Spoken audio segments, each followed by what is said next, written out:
Bonjour, bonsoir, chers téléspectateurs. Tout dépend de là où vous nous regardez aujourd'hui. C'est un plaisir vraiment de vous retrouver encore dans l'émission Business Club des entrepreneurs de la diversité. Cette émission qui donne la voix, qui donne la parole à des entrepreneurs encore sous l'ombre ou des entrepreneurs étoiles, disons, plus connus. Donc, qui leur donne la parole, qui les aide dans leur visibilité et qui les aide à se propulser. À chaque fois, je vais à la recherche des icônes de l'entrepreneuriat, des stars de l'entrepreneuriat ici au Canada, des gens qui ont décidé d'impacter, des gens qui ont décidé de changer la vie des gens, qui ont décidé de faire vivre leur passion et de mettre l'entrepreneuriat au profit de la communauté, de toute une communauté. Donc, la particularité de cette émission aujourd'hui, c'est que j'ai pas de femmes. Je vous ai enfin ramené des hommes. Les gens me disent tout le temps, il n'y a que des femmes qui entreprennent, il n'y a que des femmes qui entreprennent. Mais non, aujourd'hui, je vous ai ramené un jeune. Au-delà du fait qu'il soit homme, c'est un étudiant. C'est un étudiant, oui. C'est un étudiant qui a décidé d'entreprendre, qui a décidé de changer, qui a décidé d'impacter, qui a décidé de mettre sa passion au profit de la communauté. Donc, j'ai l'immense plaisir aujourd'hui dans Business Club des entrepreneurs de la diversité de recevoir Pape Cheikh Fall Deme.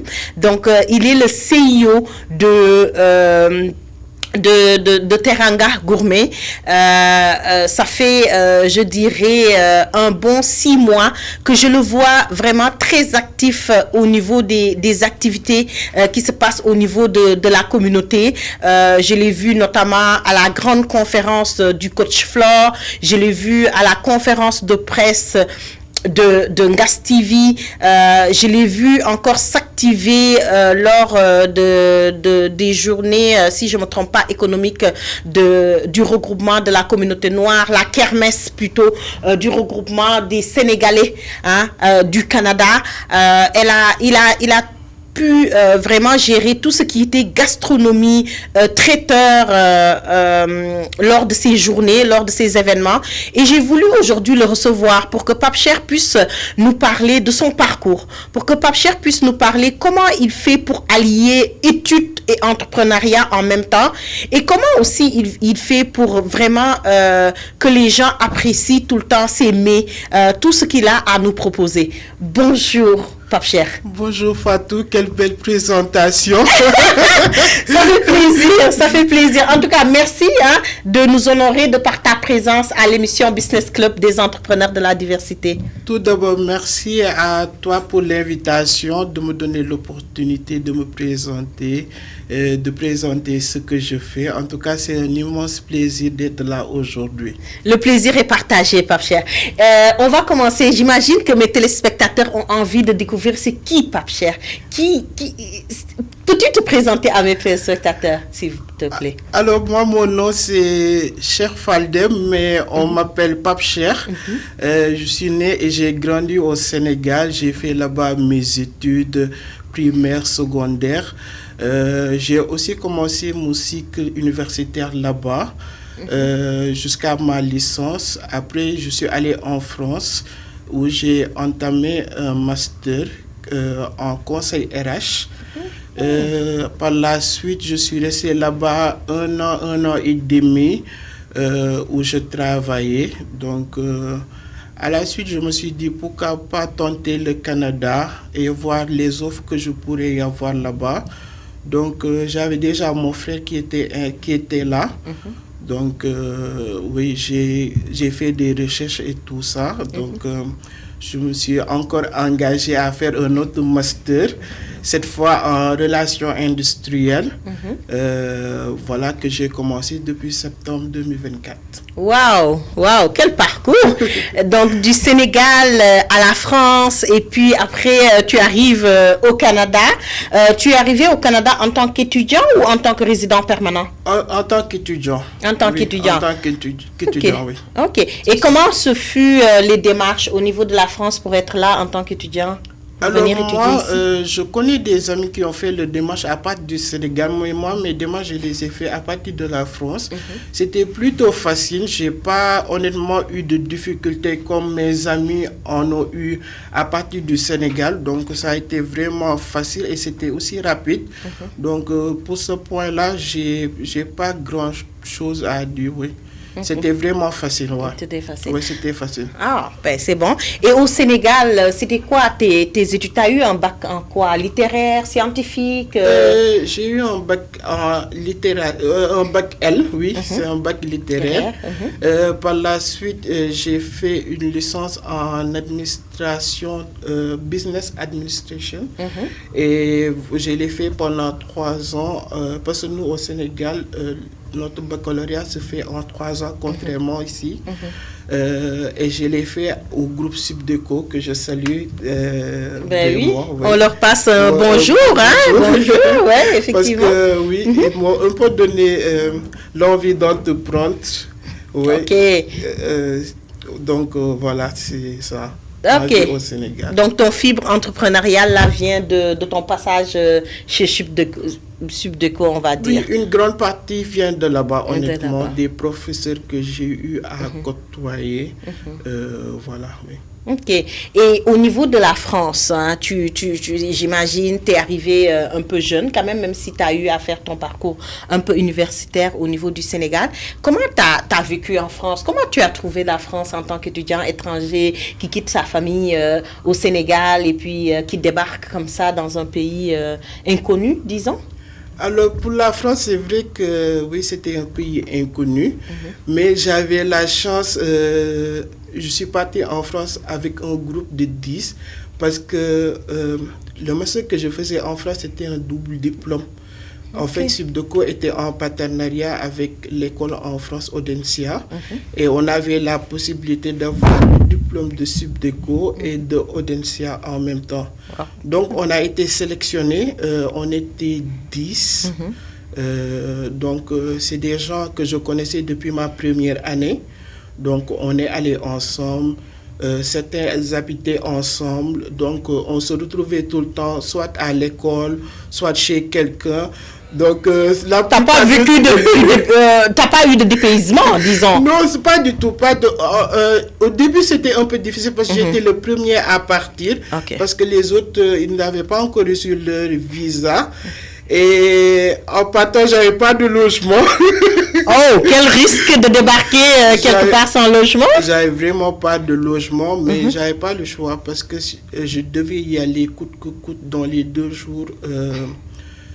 Après avoir reçu mon visa. Donc, j'avais pas trop le choix. Après, il y a mon père qui m'avait proposé d'aller à l'hôtel le temps de trouver mon logement. Et comme Dieu fait bien les choses, je suis resté à l'hôtel 2 jours. Et il y a un ami qui est venu, qui nous a rejoint, mais lui, il avait un logement. Donc, après 2 jours, lui, comme il avait reçu les clés de son logement, je suis allé le rejoindre. Dieu fait bien les choses, disons. Exactement. Exactement. Mais bon, ça a été une très belle expérience, honnêtement. Voilà. Combien d'années tu as fait là-bas en France? J'ai fait là-bas 3 ans. Oh, quand même. Ok. Donc, au bout de 3 ans, tu te lèves et tu décides d'immigrer au Canada. Est-ce que le fait de vouloir immigrer au Canada, c'est dû au fait que tu avais ton frère? Parce que tu l'as dit tantôt que ton frère était déjà là. Est-ce que c'était à cause de ça ou c'était dans ton projet vraiment professionnel de venir en Amérique du Nord pour continuer tes études? Le fait que mon frère soit là, ça a joué à, disons, 70%. Ok. Comment il s'appelle d'ailleurs? Mamadou, que je salue. Mamadou, on te passe le bonjour. Alors. En ce moment, il est en train de vivre aussi sa belle vie en France, actuellement, les vacances. En vacances, ok. Je le salue quand même. Parfait. Donc, on lui passe le bonjour, Mamadou. Donc, à part ça, j'ai tantôt dit que j'avais travaillé pendant 1 an. Mais après, j'ai démissionné. Donc, le temps de retrouver quelque chose d'autre, ça a pris énormément de temps. Et par rapport au renouvellement post-diplôme aussi, il y avait beaucoup de difficultés. Donc, je me suis dit, pourquoi pas aller tenter autre chose, aller voir d'autres horizons. Donc, c'était soit de retourner au Sénégal, soit de venir ici. Donc, j'en ai parlé à mes parents. Ils étaient ouverts à ça. Donc, j'ai commencé les procédures et ça s'est bien passé. Ok. Et quand tu es arrivé quoi? L'été, l'hiver? Tu es arrivé vraiment durant la neige, à moins 35? Ou tu as bien choisi ta date et tu es arrivé vraiment l'été? Donc, je pense que si j'étais arrivé à l'hiver, je n'allais pas rester longtemps. Oui, j'ai eu beaucoup de gens qui m'ont dit ça, hein, l'hiver au Canada. Donc, je suis arrivé en été, en plein soleil. Donc, il y avait encore la verdure et il faisait beau, les parcs étaient encore ouverts. Tant mieux. Et mon frère, il aime beaucoup tout ce qui touche la nature. Donc, il m'a fait découvrir pas mal d'endroits et j'ai beaucoup aimé. Tu as beaucoup aimé. Ok, et arrivé, j'imagine, tu t'installes, tu vas à l'école. C'est quoi la différence vraiment entre l'école, les universités, disons, ou l'école, disons, au Canada et en France? Est-ce que tu as senti une différence quand tu t'es installé là-bas? Parce que tu as quand même fait des études au Sénégal, donc c'était le système africain sénégalais. Tu as fait tes études en France, qui est le système européen et tout. Et là, tu arrives en Amérique du Nord et puis au Canada, parce que tu peux dire Amérique qui a quand même son système, mais en Amérique du Nord. Est-ce que tu trouves une différence entre ces trois systèmes-là? Pour le système du Sénégal, comparé à la France, il y a quand même assez de similitudes. Je ne sais pas si c'est par rapport à l'histoire ou quoi. La colonisation qui est passée par là. Donc, il n'y avait pas trop de différence. En plus, à Subdeco, on avait des professeurs qui venaient de la France. Donc, il n'y a pas beaucoup de différences. Mais par contre, par rapport au Canada, oui, j'ai vu beaucoup de différences par rapport aux notations, par rapport aux évaluations aussi. Le rythme n'est pas pareil. Ouais. En général, par exemple, au Sénégal et en France, les cours sont déjà... les professeurs, les étudiants, à l'avance, ils savent déjà... les cours qu'ils vont faire pendant toute l'année. Parce que là-bas, on fait les scolarités à l'année. Par contre, ici, c'est par section. Donc, c'est différent. En plus, c'est à l'étudiant de choisir ses cours, les cours qu'il veut faire. Alors qu'au Sénégal, par exemple, il y a déjà le programme qui est établi, les cours que les étudiants doivent suivre et tous les étudiants suivent les mêmes cours en même temps. Là, tu peux être à ta première session, être dans la même classe avec des gens qui sont à leur dernière session, en fonction de comment ils ont choisi leur cours. Donc, c'est ça la différence. Sinon, à part ça, le contenu des cours, c'est plutôt, comme moi je suis en relation industrielle, à part tout ce qui touche les droits, relations du travail, pour le reste, je vais dire que c'est universel. Parce que comment manager, c'est universel.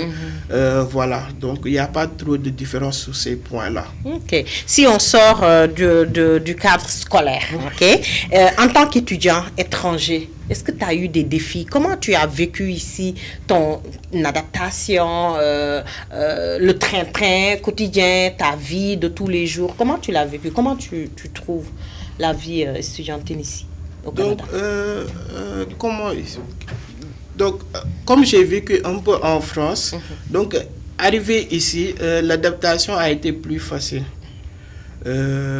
Moi, je suis quelqu'un, j'ai pas de problème à aller vers les gens, à parler avec eux. Donc, l'intégration s'est plutôt bien passée dans certains cas. J'ai pas eu beaucoup de difficultés, on va dire. Ça s'est plutôt bien passé. Ben, peut-être c'est le fait aussi que tu avais ton frère qui te guidait, qui t'accompagnait. Parce que des fois, j'ai des retours d'étudiants qui disent que c'est très difficile de s'adapter, ils ont eu du mal et tout. Et puis, est-ce qu'au début, quand tu es arrivé, tu as cherché un travail? Est-ce que tu as travaillé en tant qu'étudiant ou... Alors, arrivé ici, pour la première session, j'avais décidé de ne pas chercher de travail. De te concentrer uniquement sur tes études. Sur les études et de voir comment ça se passe vu que c'est la première session et tout. Donc, et j'avais des cours que je devais obligatoirement réussir. Donc, à partir de la deuxième session, j'ai commencé à chercher du travail. Et c'est dur. C'est dur. Honnêtement, c'est très dur d'en trouver. Et jusqu'à présent, même, j'en parlais à un ami tout à l'heure, j'en ai toujours pas trouvé. Donc, oui, c'est très, très difficile de trouver. Ouais. Mais si tu as pu te concentrer vraiment sur tes études durant la première année, tu vivais de quoi? Est-ce que c'est tes parents qui t'ont pris en charge ou comment ça s'est passé? Oui, c'est mon père qui me prenait en charge. Donc, oui, et le fait de ne pas travailler pendant la première session aussi, c'était son idée. Il m'a dit vraiment, concentre-toi sur les études. Moi, il n'y a pas de souci, je peux gérer le reste. Bien vrai que c'est un peu difficile, mais bon, j'ai quand même respecté sa volonté. Mais c'est justement ça, pourquoi je te pose cette question-là, parce que je sais que beaucoup de parents, malheureusement, envoient leurs enfants ici au Canada, et puis après se libèrent. Et puis toi, quand même, tu as eu la chance d'avoir un papa qui a été là, qui a été présent, et qui t'a dit, ben, focus sur les études et puis moi je m'occupe du reste et puis je pense que ça t'aide dans la réussite de tes études hein? Donc c'est très très important pour les étudiants et ça les aide énormément. Donc chers parents, je vous invite vraiment, quand vous ramenez vos enfants étudier au Canada, assurez-leur le derrière, assurez-leur au moins le logement, le repas et les besoins au quotidien pour que eux puissent pleinement se concentrer sur leurs études. Avant qu'on s'en aille en pause, moi je sais que avant qu'on s'en aille en pause, j'aimerais juste qu'on touche un peu l'entrepreneuriat parce que je sais que oui, on a parlé du fait que tu as été toujours étudiant et que Subdeco t'a donné un peu des points pour pouvoir avancer. Mais est-ce que c'est le fait que tu as cherché du travail, que tu n'as pas trouvé, qui t'a fait rentrer aussi dans l'entrepreneuriat? Oui, ça a beaucoup joué. Ça a beaucoup joué. Honnêtement, je pense que dans mes premières recherches, si j'avais trouvé un emploi, je n'allais pas entrer dans l'entrepreneuriat ou bien ça ne serait pas pendant cette période-là. Donc, je pense que ça a joué, le fait de ne pas trouver. Donc, vous avez entendu, l'entrepreneuriat, Pape Cheikh est arrivé au Canada. Il n'a pas trouvé d'emploi, mais il ne s'est pas arrêté là. Il a décidé d'entreprendre. Il a décidé de mettre sa passion au service de la communauté. Restez avec nous, une courte page publicitaire et puis on revient avec Pape Cheikh sur son parcours entrepreneurial au Canada, les défis, les obstacles qu'il a eu à rencontrer, et puis il va vous donner aussi des idées de comment entreprendre au Canada et on va découvrir aussi dans quoi Pape Cheikh entreprend. J'imagine que vous vous dites mais il est dans quoi ce jeune? Donc vous allez le découvrir après la page publicitaire. Merci beaucoup.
Guest TV Afro Award 2025, les catégories.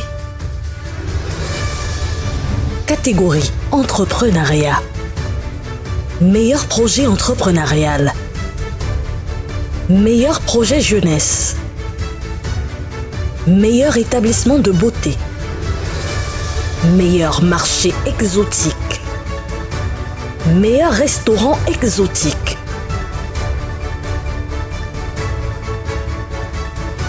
Catégorie événementiel. Meilleur promoteur événementiel. Meilleur événement culturel. Meilleur fashion designer. Meilleur influenceur.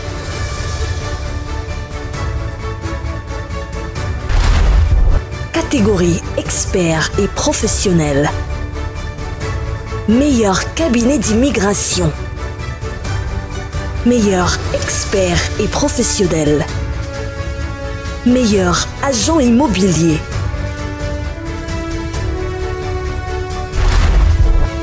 Catégorie sociale. Meilleur organisme communautaire. Meilleur citoyen d'impact.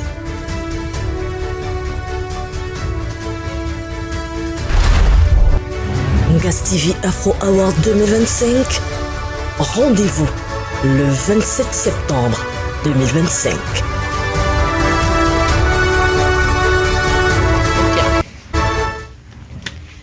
Merci beaucoup. Merci de rester aussi nombreux à nous suivre dans l'émission Business Club des entrepreneurs de la diversité. Donc, je suis toujours avec Pape Cheikh qui a quitté le Sénégal pour la France, de la France au Canada. Pape Cheikh qui est arrivé pour des études, qui, durant la première année, s'est vraiment concentré que sur ses études. Et les défis de ne pas trouver de l'emploi l'ont aussi un peu poussé à aller dans l'entrepreneuriat. Et là, on va vraiment rentrer dans l'entrepreneuriat. Comme je vous le dis, ma mission au quotidien, c'est vraiment d'aider les gens à avancer, à être visibles au niveau entrepreneurial, à accompagner ma communauté dans tout ce qui touche l'entrepreneuriat d'une manière générale. Donc là, je vais continuer avec Pape Cheikh. Donc Pape Cheikh va nous parler vraiment dans quel secteur d'activité qu'il est. Pape Cheikh, tu œuvres dans quoi en tant qu'entrepreneur, en tant que CEO? Alors, je suis dans tout ce qui est traiteur événementiel. Donc, je vends des plateaux de mignardises, des box salées, des plats que je propose chaque week-end. Côté événementiel aussi, je participe à des foires culinaires. Je fais aussi des prestations de services comme traiteur pour des événements que ce soit conférences, mariages, anniversaires. Je propose des buffets faits sur mesure. Wow. Donc ça veut dire que moi, j'ai un événement aujourd'hui, c'est une conférence et j'ai besoin de tes services, je t'appelle. Donc toi, tu es en mesure de me gérer tout ce qui est gastronomie d'une manière générale, allant des bouchées au plat, allant du jus, tout. Oui, alors vraiment, je touche un peu à tout, que ce soit les mignardises. Quand tu parles de mignardises, c'est quoi exactement? Alors, c'est des petits fours, soit des fatayas, des mini pizzas, mini hot dog. Honnêtement, il y a beaucoup de variétés. Tu as combien de variétés à ton actif? Là, j'ai un catalogue. Je ne pourrais pas te dire, mais il y a un catalogue. À peu près combien? À peu près 20. Quand même? Ouais. Waouh! Y compris les sucrés aussi. Parce que je propose aussi des verrines sucrées, tiramisu, cheesecake. Vraiment des fondants et tout ça. Donc voilà. Donc moi j'ai un mariage, j'ai des invités, 100 invités, 200 invités, je peux faire appel à tes services. Exactement. Wow. Exactement. Ok. Ouais, j'ai déjà couvert des événements de plus de 100 personnes et ça s'est plutôt bien passé. Donc oui. Ok. Mis à part les événements, donc toi tu proposes aussi des plats cuisinés Oui. Pour la semaine, c'est ça, pour des étudiants? Le week-end. Le week-end. Okay. Pour les étudiants, les familles, parfois le week-end, on a juste envie de se reposer. Donc, ouais. Je connais une, Ndeye Astou, par exemple, qui habite à Terrebonne. Elle aimerait, j'imagine, un samedi commander tes plats et puis rester à la maison à s'occuper juste des enfants ou de son mari à mettre là. Donc, effectivement, il faut juste m'appeler, commander. Les plats, ça varie chaque week-end. Okay. Donc, juste commander, me dire le nombre de personnes et les prix, ça dépend de la quantité, du nombre de personnes. Et est-ce que les plats sont typiquement des plats sénégalais ou ça touche du tout de la gastronomie française à la gastronomie américaine? Pour les plats que je propose les week-ends, pour l'instant, c'est plutôt Afrique de l'Ouest, on va dire. Ok, oui. Afrique de l'Ouest. C'est plutôt Afrique de l'Ouest, mais on prévoit de changer, d'être plus ouvert à la cuisine du monde. Donc, voilà. Mais j'imagine que les gens qui me regardent ont envie que je te pose cette question-là. Un homme traiteur. Un homme traiteur. Parce que la plupart du temps, on voit des femmes qui sont dans la cuisine, qui aiment ça parce que la femme est née avec, on va dire, une cuillère là dans les mains.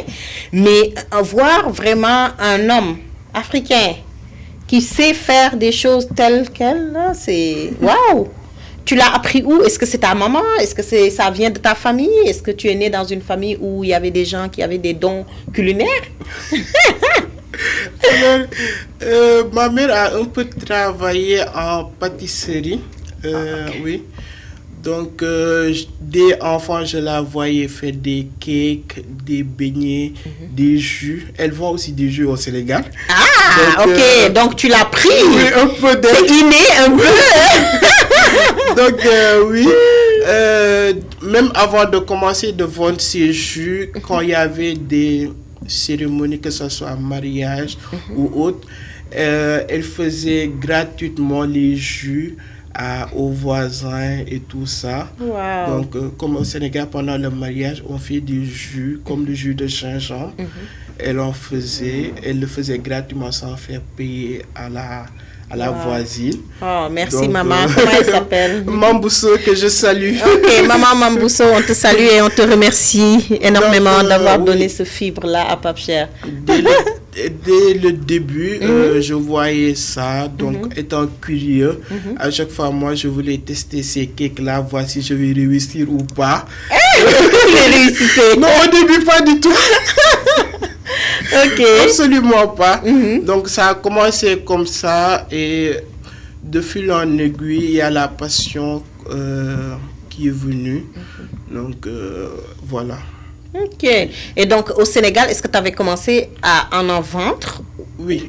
Oui. Ok. Au Sénégal, j'avais commencé, mais c'est juste de la pâtisserie. Juste de la pâtisserie. Juste de la pâtisserie. Et en France, est-ce que tu as plus développé? Tu avais commencé aussi un peu l'entrepreneuriat? En France, non, pas du tout. J'en faisais pour mes amis, pour des connaissances.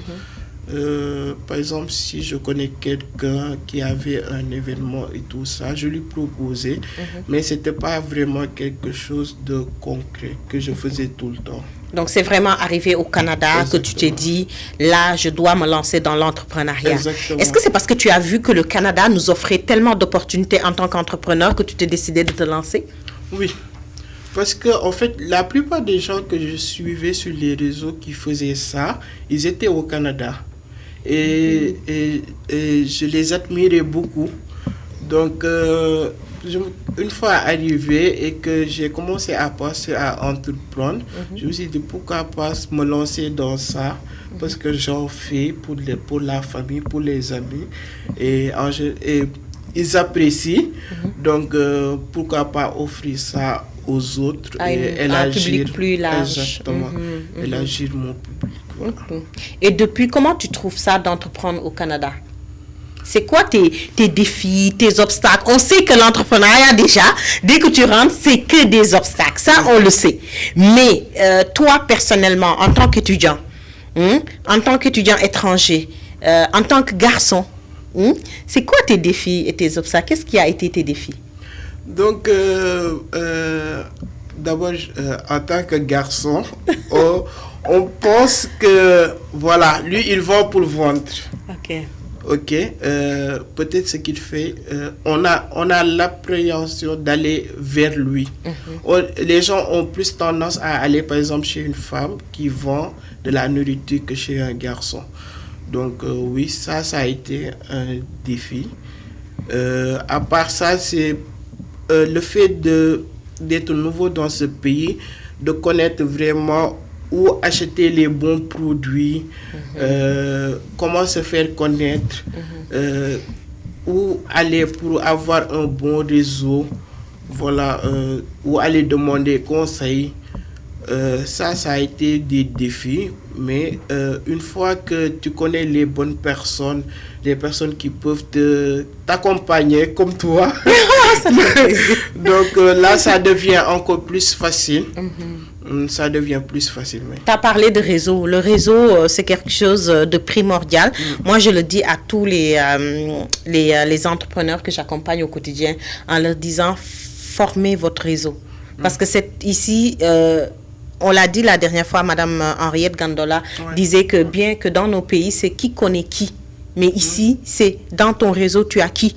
Donc, c'est en connaissant, par exemple, Mohamed qui va parler à Eric, Eric va parler à Chancelin, Chancelin va parler à tel. Donc, c'est comme ça que ça fonctionne. Donc, c'est important en tant qu'entrepreneur de vraiment créer un réseau solide, un réseau fort derrière toi pour pouvoir t'aider. Donc, ça, tu l'as bien compris et bravo. Est-ce qu'au niveau de tout ce qui est formation entrepreneuriale, est-ce que tu as eu à le faire? Alors, en France, j'avais fait un peu de business development.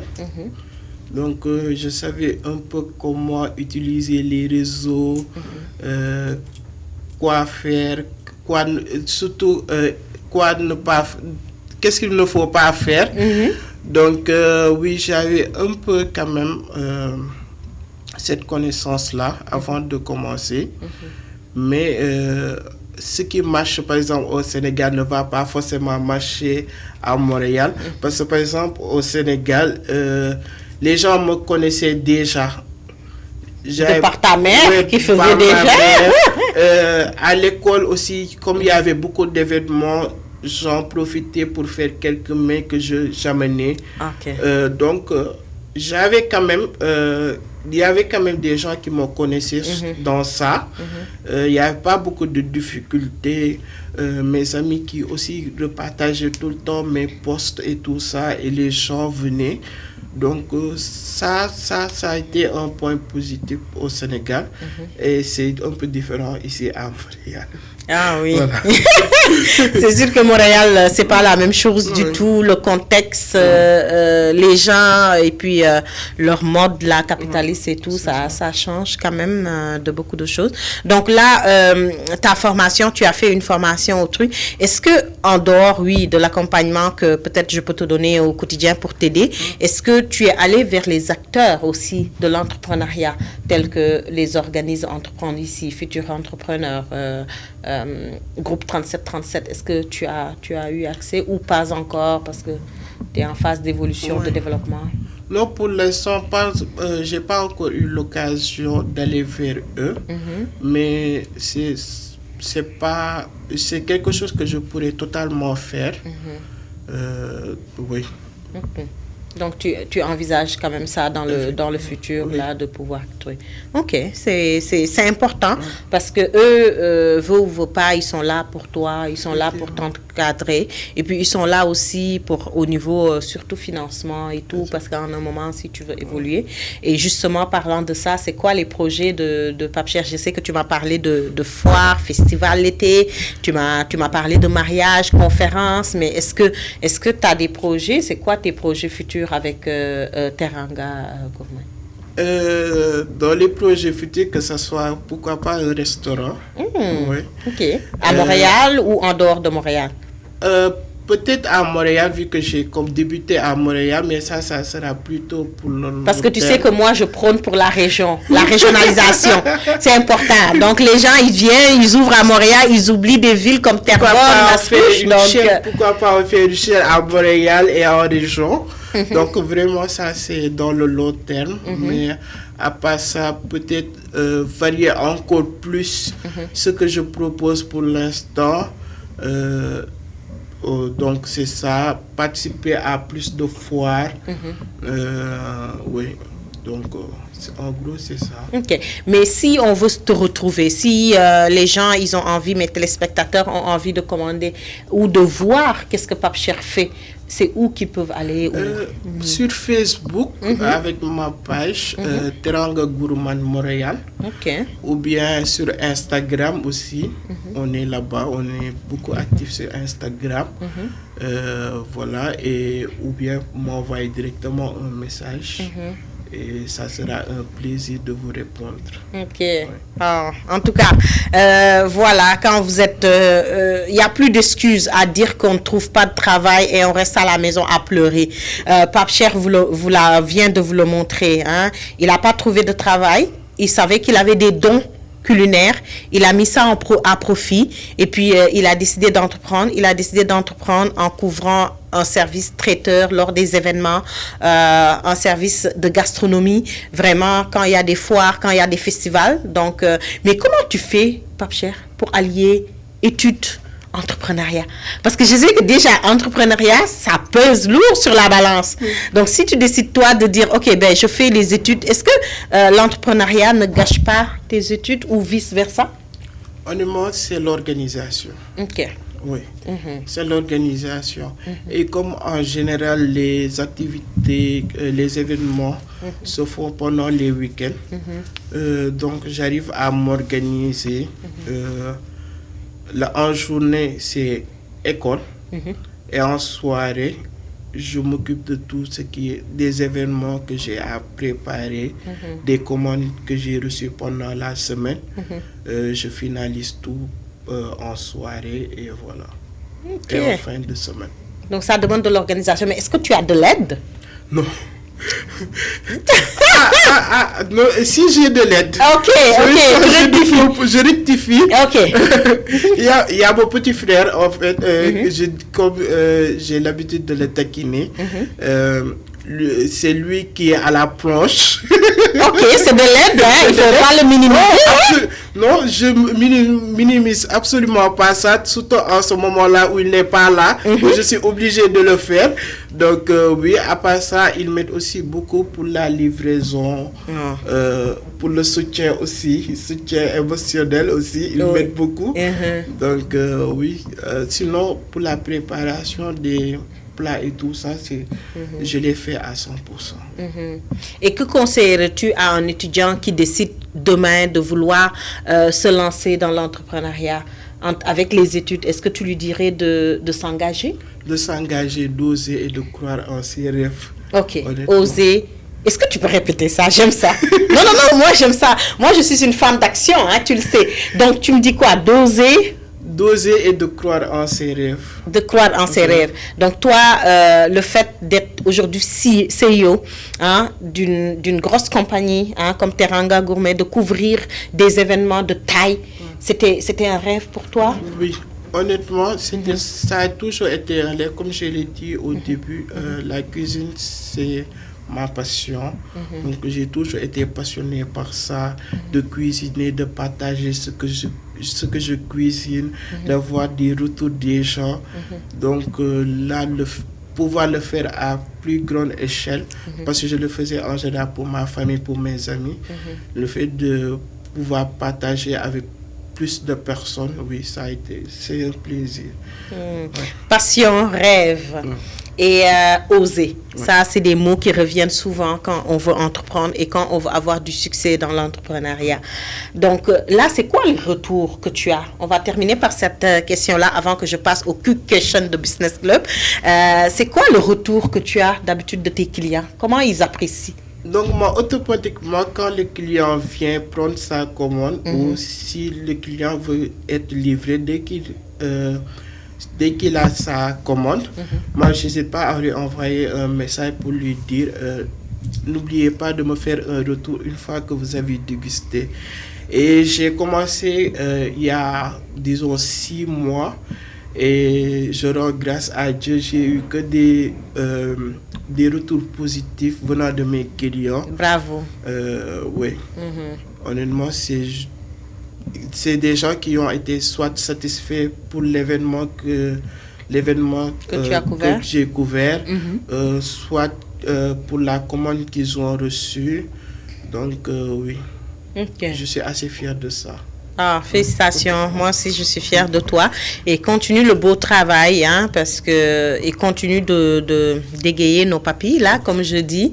Et puis, j'imagine, là, que après cette émission-là, il y aura beaucoup de gens qui vont te contacter pour le goûter au plat de l'Afrique de l'Ouest, au jus exotique, hein, parce que je sais que tu en as beaucoup, là, des jus. On n'en a pas parlé, mais tu fais des jus exotiques. Est-ce que tu peux nous dire rapidement les types de jus? Je fais des jus exotiques, comme par exemple le bissap, le boui, qui est typiquement West Afrique. Mais le bissap est plutôt connu. Mais il y a le boui. Il y a récemment le ditar, mangue passion, bissap blanc aussi, que les gens ne connaissent pas beaucoup. C'est une variante du bissap rouge que les gens ne connaissent pas, mais une fois qu'ils goûtent ça, ils apprécient vraiment. Donc voilà, c'est ça. Ah, en tout cas, moi je goûte à mon bissap et je t'avoue que j'aime ça. C'est vraiment très délicieux, pas beaucoup de sucre et j'aime ça. Donc là, on va passer rapidement avant de terminer, avant que tu puisses nous donner ton dernier mot, je les appelle les questions rapides du Business Club. Donc Pape Cher, es-tu prêt? Oui. Pape Cher, c'est quoi ton principal défaut?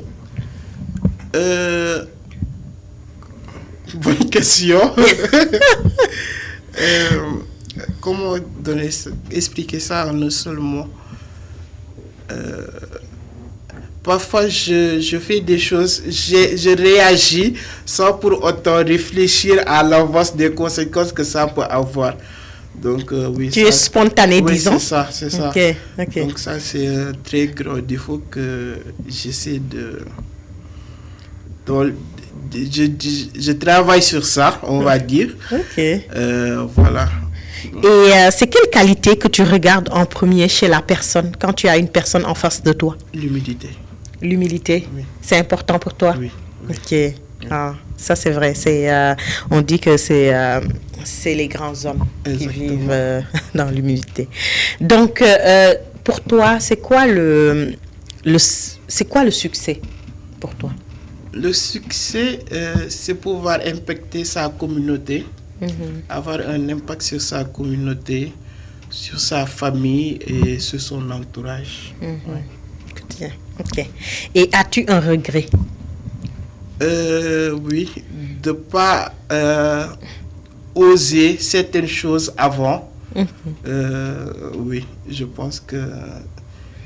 Si c'était à refaire, on t'avait retourné 10 ans, est-ce que tu aurais fait des choses? 10 ans en arrière, oui. Il y a beaucoup de choses que j'oserais vraiment faire. Donc, oui, c'est ça. Surtout par rapport à la formation en cuisine et tout ça. Où te vois-tu dans 10 ans, Pape Cher? Dans 10 ans, dans mon restaurant. Que ce soit ici à Montréal ou au Sénégal, mais dans mon restaurant. Je ne sais pas si mon père me voit dans 10 ans pareillement, mais oui. Est-ce que c'est parce que tes parents ne sont pas à 100% dans ce que tu fais actuellement, vraiment? Non, au contraire, ils sont à 100% avec moi, du moment où je continue mes études. Donc, il y a mon papa qui me soutient beaucoup, que ce soit financièrement, qui me donne des conseils. Il y a aussi ma mère qui me soutient aussi beaucoup. Je dis que peut-être si mon père ne m'avait pas autant soutenu, je ne serais pas là aujourd'hui. Honnêtement, il m'a beaucoup soutenu et il continue aussi à me soutenir. Et j'espère que ça sera pour encore plusieurs années devant nous. Ok, en tout cas, merci beaucoup. On a été privilégiés vraiment de passer à travers ton parcours aujourd'hui.